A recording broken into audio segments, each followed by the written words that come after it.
우리가 사람의 얼굴을 보면 어느 정도 지금 어떠한 삶을 살고 있는지, 또 지금까지 어떠한 삶을 살아왔는지가 그 얼굴의 인상에 묻어나는 것 같습니다. 그래서 얼굴을 보면 그 사람의 삶이 즐거운지, 힘에 겨운지, 힘든데 티를 내고 있지 않은 것인지 어느 정도 보입니다. 우리 성도님들은 어떠십니까? 요즘 어떻게 지내고 계시나요? 즐거운 삶을 보내고 계시나요? 아니면 힘들지만 티 내지 않으려고 애써 숨기고 계십니까? 언젠가 제가 운전을 하는데 앞차에 붙여져 있는 그 스티커를 보게 되었습니다. 그런데 그 스티커를 가까이 가서 가만 보니까 이렇게 쓰여 있더라고요. 사진 한번 보여주시겠어요? 네, 뭐라고 쓰여 있습니까? Smile, Jesus loves you. 예, 웃으세요. 예수님이 당신을 사랑하십니다. 제가 저 때가 지금 보시면 왼쪽 사진에 보면 좌우에 차 좌우에 눈이 쌓여져 있잖아요. 뉴욕에 살 때 눈이 엄청나게 내려가지고 차도 움직이지 못하고 한 3, 4일을 꼼짝 못하고 있다가 그래도 교회에 어떻게 된 건 아닌지 또 나가봐야 되니까 눈 아주 한 1시간 반 정도를 열심히 치운 것 같습니다. 그리고 땀 뻘뻘 내고서 이제 교회를 가니까 몸은 좀 지쳐 있고 힘든데, 근데 저 앞에 스티커를 보는데 갑자기 마음에 기쁜 마음과 위로가 깊이 찾아오더라고요. 우리 성도님들도 항상 웃으시기 바랍니다. 예수님이 성도님을 사랑하고 계십니다. 자, 우리 옆에 분을 보시면서 이렇게 축복하겠습니다. 웃으세요. 예수님이 당신을 사랑하십니다. 네, 여러 잔치들 가운데에 손에 꼽을 수 있는 가장 기쁜 잔치는 아마도 혼인 잔치가 아닐까 싶습니다. 그런데 오늘 말씀이 보여주는 혼인 잔치에 잔치의 기쁨을 앗아갈 만한 위협의 사건이 발생됩니다. 무슨 사건입니까? 포도주가 떨어진 것입니다. 유대인의 탈무드에는 이러한 이야기가 있습니다. There is no joy without wine. 와인이 없으면 기쁨도 없다는 이야기입니다. 여러분, 그렇습니다. 유대인의 혼인잔치에서 포도주는 있으면 좋지만 없어도 괜찮은 그러한 것이 아닙니다. 포도주가 없으면 잔치를 할 수가 없습니다. 포도주가 없으면 혼인잔치를 할 수가 없고, 중간에 포도주가 떨어지면 잔치를 중단해야 하는 것입니다. 그토록 좋은 날에 말이지요. 그런데 오늘 본문의 가나안 혼인잔치는 중단될 수밖에 없는 문제를 만났지만 그 문제가 되지 않았습니다. 위기를 만나게 되었지만 잔치는 중단되지 않았다는 것입니다. 여러분, 어떻게 그렇게 될 수 있었을까요? 문제에 휘둘리지 않고 문제를 다스렸기 때문입니다. 오늘 우리의 삶도 숱한 문제를 만나게 되지만 문제가 되지 않을 수 있습니다. 우리의 인생에 만나는 문제들이 문제가 되지 않으려면, 그래서 첫 번째, 예수님을 초청해야 합니다. 가나 혼인잔치는 그 자리에는 예수님을 초청했기 때문에 잔치를 계속해 갈 수가 있었던 것입니다. 자, 우리 함께 1절 말씀 읽겠습니다. 시작.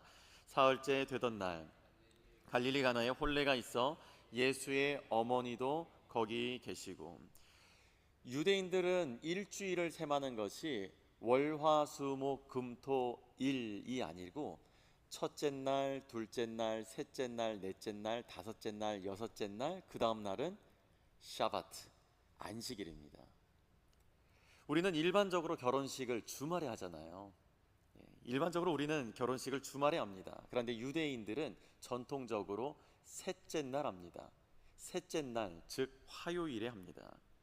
가나 혼인잔치도 사흘째 되던 날 시작이 된 것입니다. 그런데 우리 오늘 3절을 보게 되면 포도주가 떨어지게 되는 위협적인 사건이 발생되는데, 잔치를 그만두고 손님들을 보낼 수밖에 없는, 정말 상상할 수 없는 일이 일어나게 된 것이지요. 그런데 잔치는 멈추지 않았습니다. 계속되었습니다. 어떻게 그렇게 될 수 있었는지 2절은 이렇게 밝히고 있습니다. 우리 함께 2절 읽겠습니다. 시작. 예수와, 여러분, 그렇습니다. 예수님이 어디에 계셨습니까? 이 혼인 잔치에 계셨습니다. 예수님이 그 문제의 현장에 계셨기 때문에, 예수님을 그 현장에 초대했기 때문에 위협이 문제가 되지 않을 수 있었던 것입니다. 사랑하는 여러분, 문제를 문제로 만들지 않고 우리가 가던 길을 계속 갈 수 있는 방법이 무엇이겠습니까? 예수님을 모시면 됩니다. 자, 우리 옆에 분을 보시면서 이렇게 함께 이야기해 주시기 바랍니다. 예수님을 모십시다. 네, 예수님을 모시기 바랍니다. 예수님을 모시지 않고 붙은 듯 떨어진 듯 바람에 나뭇가지가 꺾여가지고 저거는 떨어진 것도 아니고 붙은 것도 아니고 산 것도 아니고 죽은 것도 아니고 아이고 저걸 어쨌을까.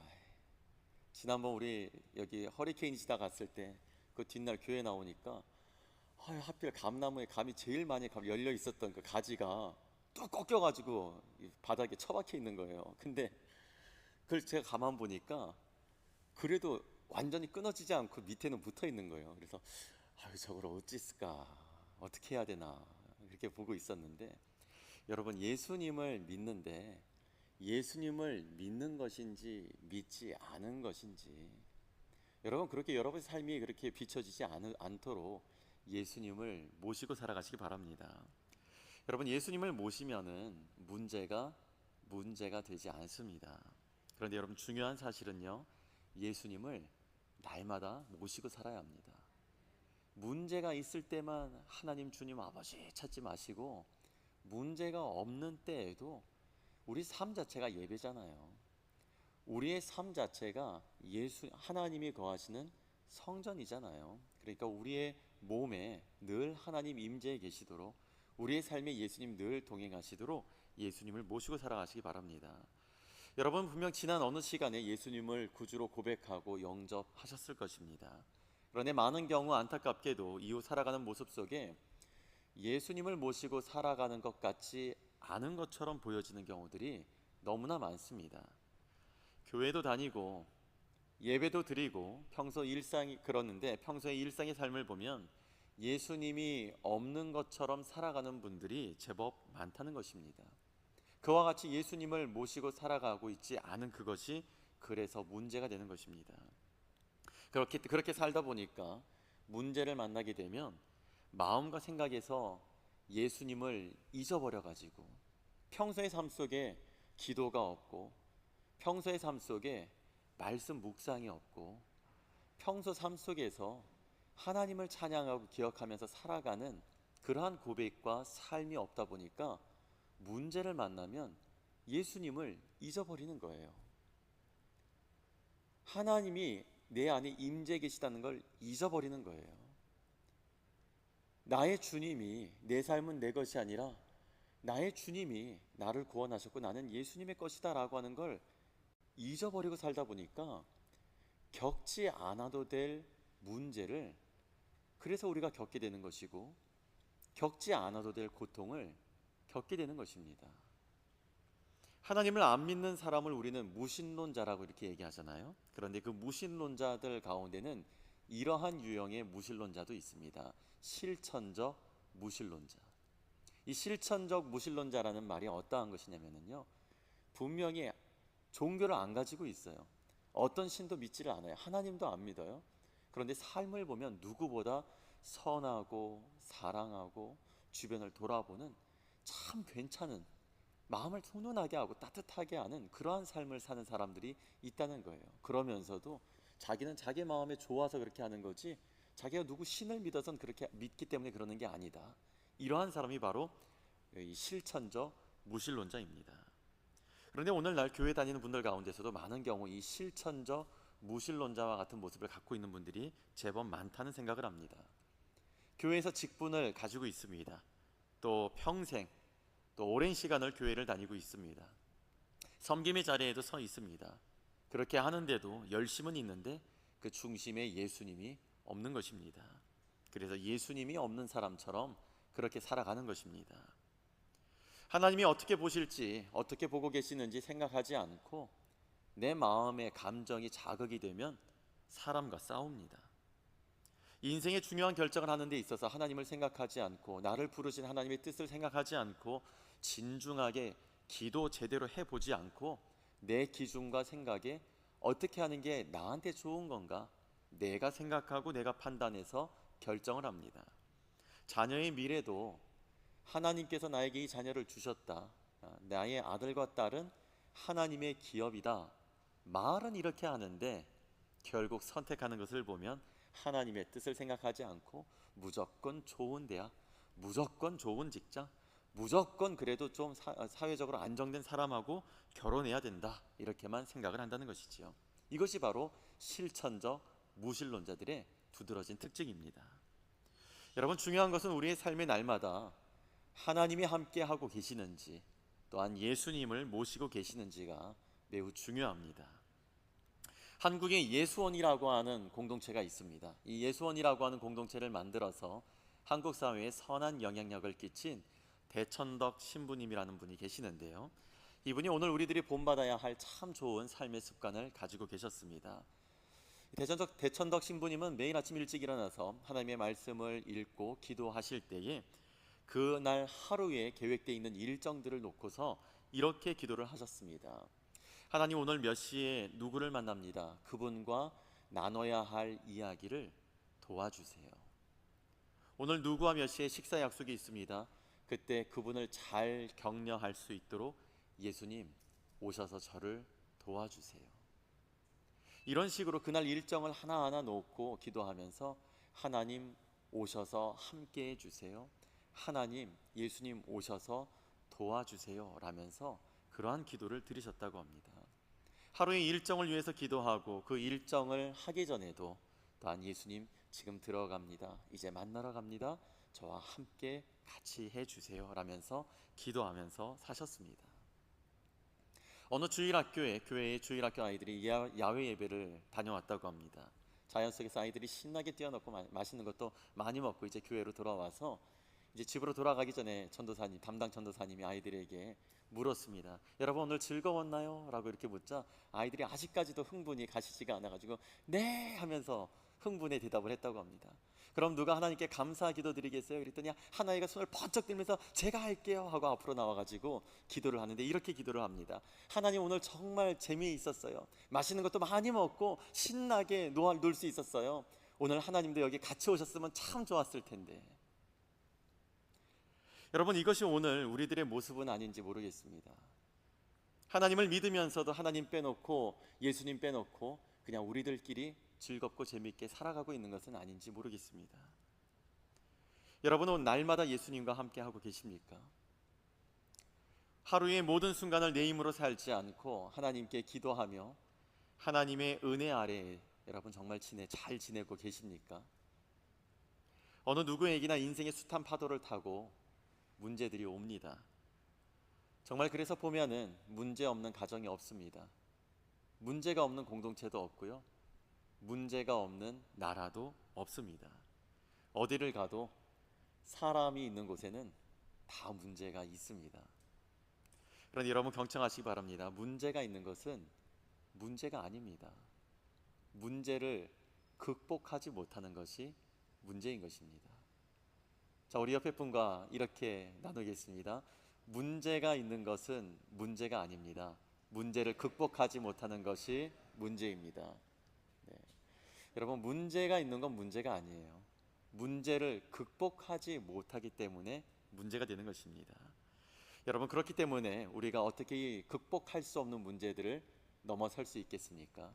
바로 예수님을 초청하는 것입니다. 예수님을 모시는 것입니다.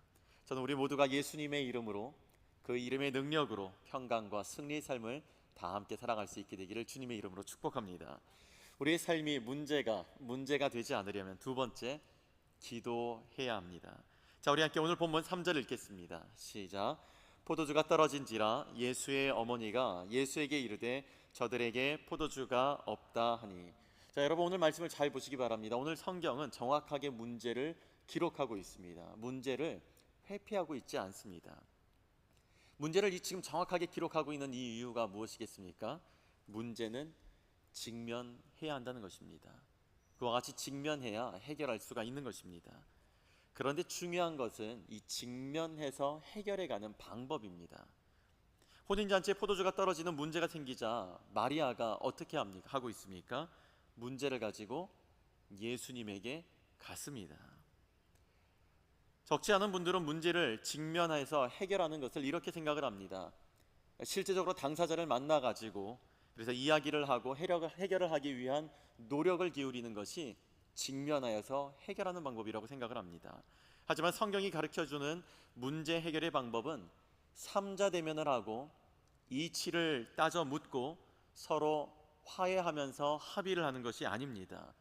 성경이 우리에게 지금 보여주는 문제를 직면하여 해결하는 방법은 기도하는 것입니다. 문제를 피하는 것이 아니고 문제를 일으킨 당사자를 찾아가는 것이 아니라 직면한 문제를 예수님에게 가지고 가는 것입니다. 사랑하는 성도 여러분, 우리는 문제를 기도로 해결해 가는 것을 배워야 합니다. 많은 분들이 주변에 이렇게 있다 보면은 문제 없는 분들이 없더라고요. 이것 때문에 문제고 저것 때문에 어려워요. 근데 목회자 마음에 정말 안타까운 게 뭐냐면, 저 정도 되면 이제는 좀 기도를 해야 될 것 같은데 끝까지 기도를 안 하세요. 저 정도 되면 기도 카드라도 써서 집어넣어가지고 기도 요청을 좀 해야 될 것 같은데 기도 요청도 안 하세요. 근데 들려오는 이야기는 힘들대요. 여러분, 아이고 어떻게 해야 됩니까? 제가 봤을 때는 정말 기도해야 되는 것 같은데, 기도해야 되는데, 이제는 기도 좀 해야 되는데 기도를 안 하고 자꾸 사람한테 가가지고 속풀이를 하고 있는 거예요. 여러분, 기도하시기 바랍니다. 우리는 문제가 있을 때 문제를 자꾸 드러내는 것도 소위 말해 쪽팔리잖아요. 이 정도 살고 이 정도 좀 됐으면 사람들한테 어려운 티 안 내고 살고 싶잖아요. 그 어려운 티 안 내고 살고 싶거들랑 여러분, 문제를 기도로 해결해 가는 것을 배워야 합니다. 문제를 내가 가지고 있게 되면 그래서 문제가 되는 것입니다. 문제를 예수님께 가지고 가면 예수님 어떻게 말씀하셨습니까? 수고하고 무거운 짐진 자들아 다 내게로 오라, 내가 너희를 쉬게 하리라. 제가 이 말씀을 묵상하는데 딱 떠오르는 하나의 장면이 있어요. 제가 어릴 때, 초등학교 다닐 때는 주말마다 저희 아버지 고향, 주말이 아니고 방학 때마다 저희 아버지 고향에 가서 뭐 한 2주, 3주 이렇게 지내다가 왔거든요. 그때 이제 오랜 시간을 친가에 가니까 이 짐을 많이 가지고 가잖아요. 그럼 이제 제가 이제 딱 차에서 내릴 때 되면은 저희 할머니가 뛰어나와 가지고 아이고 왔냐고 하면서 짐 먼저 받아들고 이렇게 보듬어 주시던 그런 기억이 있습니다. 우리 지금 여기 계시는 할머니, 할아버지들, 우리 성도님들 다 그런 기억이 있잖아요. 오랜만에 만나면 가서 이렇게 막 반갑다고 보듬어 줄 뿐만 아니라 그 짐 무거울까 봐 짐부터 들어주고서 보듬어 주는 거. 여러분, 수고하고 무거운 짐진 자들아 다 내게로 오라. 예수님은 늘 이렇게 부르고 계세요. 우리가 수고하고 무거운 거 보는 게 너무 마음이 힘드셔서 늘 우리를 향하여서 수고하고 무거운 짐진 자들아 내게로 오라 라고 이렇게 부르고 계시는 것입니다. 그래서 정말 실제적으로 수고하고 무거운 짐진 우리들이 예수님에게 오기를 기다리고 계셨다가 가지고 오는 즉시 뛰어오셔가지고 우리의 문제를 책임지시고 우리에게 평안을 주시는 것을 여러분 믿으시기 바랍니다. 자, 우리 함께 앞을 보시면서 시편 37편 7절 말씀 함께 읽겠습니다. 시작.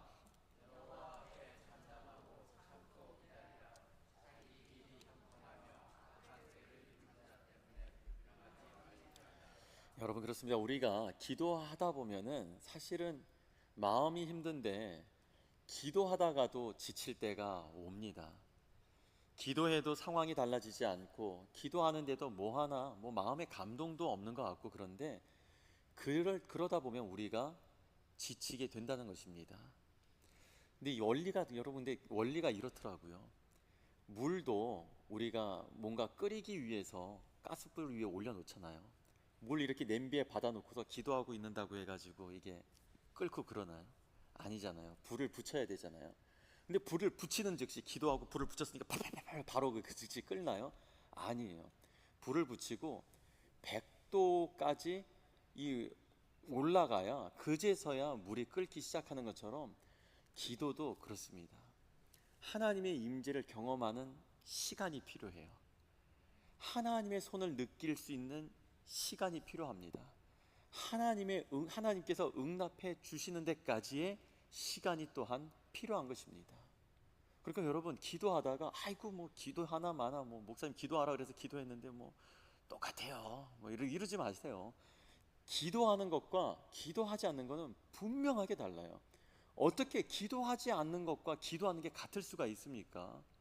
그런데 기도해가지고 하나님의 은혜를, 하나님의 성령이 내 안에 젖어 드는 데에 시간이 필요하고, 그 시간 속에서 하나님의 응답이 오는 것도 시간이 필요한 거예요.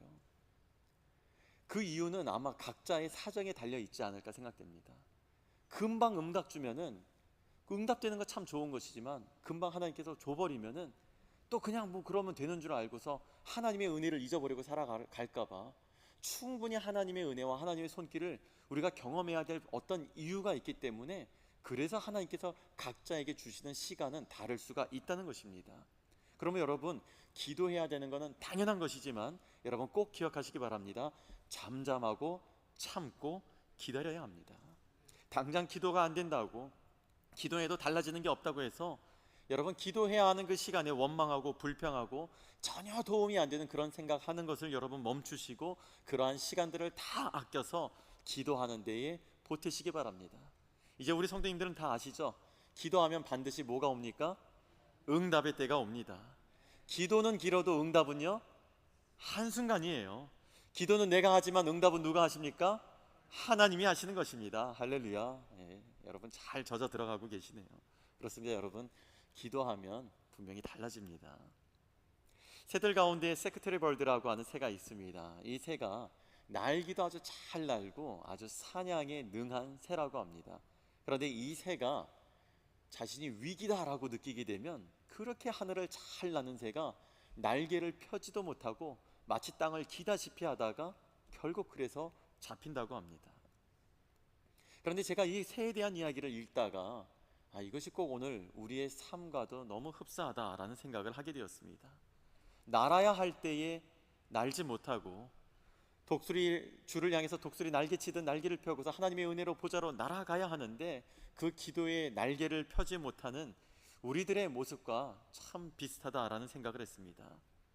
사랑하는 여러분, 문제가 있으면 기도의 날개를 펴야 합니다. 기도의 날개를 펴고서 하나님의 은혜 보좌 앞으로 우리는 날아올라야 합니다.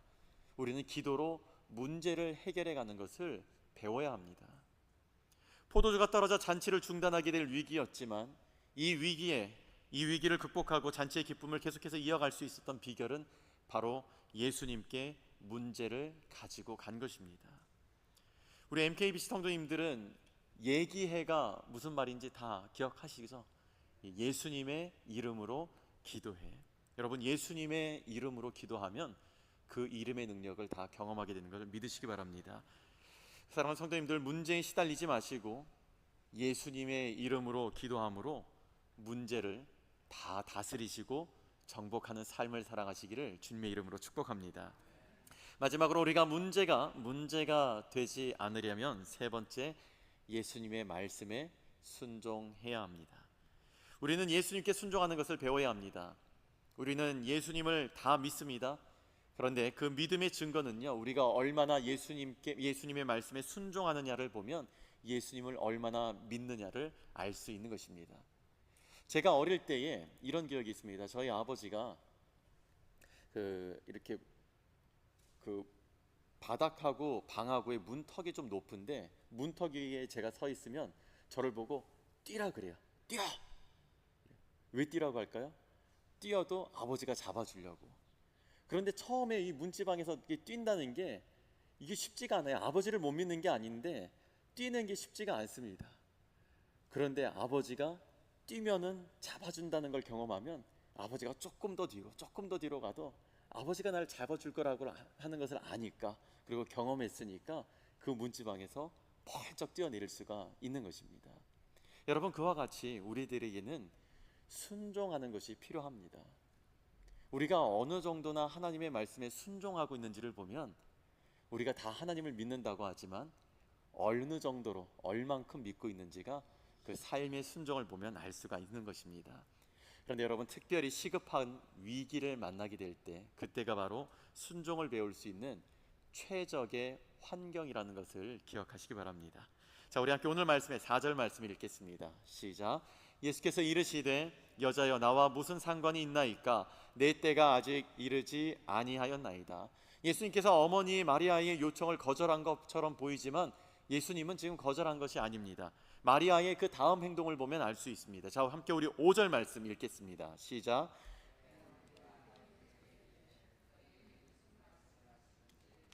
그대로 하라. 지금 마리아가 하인들에게 당부한 것이 무엇입니까? 무슨 말씀을 하시든지 그대로 하라. 자, 이것을 줄여서 두 글자로 줄이면 어떻게 될까요? 순종입니다. 그러니까 무슨 말씀을 하시든지 순종해라 하는 것입니다. 자, 여러분 이제부터는 이제 이 하인들을 주목해 보시기 바랍니다. 마리아가 문제를 가지고 예수님 앞에 나아가서 기도하는 그 기도의 모델이 되었다라면 이제 하인들은 순종의 모델로 우리 앞에 등장합니다. 예수님께서 정결 예식을 위해서 물을 담아두는 큰 돌 항아리 6개를 지목하시면서 그 아기까지 물을 채우라고 합니다. 자, 여기서 이제 우리말 표현에 항아리라고 되어 있으니까 우리는 늘상 보아왔었던 그 어릴 적 기억에 장독대에 널브러져 있었던 그 많은 항아리들 정도로 생각하는데요, 유대인들의 정결 예식을 위해서 물을 담아두는 항아리는요, 사람 키만 하고 사람 서너 명 정도가 들어갈 수 있는 둘레의 아주 큰 항아리입니다. 그런데 이게 몇 개가 있습니까? 6개. 이 큰 항아리가 6개가 있으니까 물을 여기에 채우는데 그것도 아구까지 채우래요. 참 기가 막힙니다. 여기에 얼마나 많은 시간이 들어가겠습니까? 그런데 지금 이 상황은 어떤 상황입니까? 아주 급박한 상황입니다. 포도주를 빨리 해결해야 하는 아주 중요한 시간입니다. 그런데 예수님은 항아리를 물 끝까지 채우라고 말씀하십니다. 물을 적당히 채우라는 게 아니라 끝까지 채우라고 해요.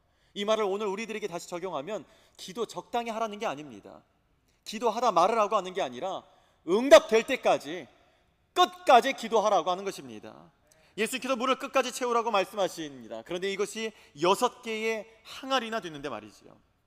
지금 이 상황에 맞지 않는 아주 뜬금없는 이야기를 말도 안 되는 말씀하는 것입니다. 그런데 하인들은 여기에 토를 달지 않고 순종했습니다. 그런데 그뿐이 아닙니다. 오늘 말씀 8절을 보면 이렇게 말씀합니다. 자, 우리 8절 같이 읽겠습니다. 시작. 이제는 떠서 연회장에게 갖다 주라 하심에 갖다 주었더니 아멘. 잔치를 주관하는 연회장에게 무엇을 갖다 주라고 한 것입니까? 물을 떠서 갖다 주라고 한 것입니다.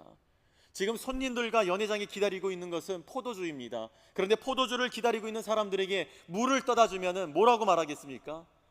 뭐 누굴 뭘 먹이냐 이러지 않겠어요. 포도주를 기다리는 연회장에게 물을 갖다 주라고 하면 분명히 불호령이 떨어질 것이 분명한데 하인들은 어떻게 했습니까? 갖다 주라 하매 가져다 주었습니다. 무엇을 한 것입니까? 순종한 것입니다. 이와 같이 물을 떠다 주었는데 어떤 일이 발생하는지, 자, 우리 함께 9절 말씀 읽겠습니다. 시작. 연회장은 물로 된 포도주를 맛보고도 어디서 났는지 알지 못하되 물 떠온 하인들은 알더라. 연회장이 신랑을 불러. 연회장은 물로 된 포도주를 맛보고서 놀랐습니다. 극상품의 포도주가 나왔다면서 흥분이 되어가지고 신랑을 불렀습니다. 그러나 연회장도 모르고 신랑도 모르는 이 일을 누구는 알고 있습니까? 순종한 하인들은 알았습니다. 사랑하는 여러분, 누가 기독교 신앙의 깊이를 알겠습니까? 누가 기독교 신앙의 그 높이를 알고 기독교 신앙의 우리 믿음의 그 광대함을 알 수가 있겠습니까? 바로 순종한 사람입니다. 교회 다니는 사람이라고 하지 않습니다. 순종한 하인들은 알더라. 순종한 사람만이 기독교 신앙의 깊이를 알 수 있는 것이고 하나님 말씀의 광대함을 경험할 수가 있는 것입니다. 결코 교회만 와서는 모릅니다. 그러나 예수님의 말씀을 붙들고 순종해 본 사람들은 알게 되는 것입니다. 자, 우리 함께 앞을 보시면서 히브리서 5장 8절과 9절 말씀 읽겠습니다. 시작. 그가 아들이시면서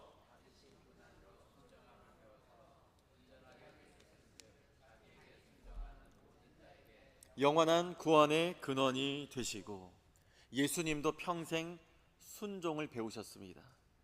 여러분, 순종하는 것을 배우는 것, 이것이 바로 신앙생활입니다. 하나님을 믿는 것은 바로 순종하는 것을 배우는 것입니다. 자, 우리 함께 고백하시겠습니다. 신앙생활의 열매는 순종입니다. 한 번 더 고백하겠습니다. 믿음의 열매는 순종입니다. 여러분, 예수님을 믿는 여러분 모두가 순종의 열매를 풍성하게 맺으시기를 축복합니다. 사랑하는 여러분, 혹시 우리 인생에 또한 우리의 믿음에 성장이 없고 아무런 변화가 없으십니까? 또한 무언가 열심히 하고는 있는데 하는 것마다 문제투성이고 기쁨이 없으십니까?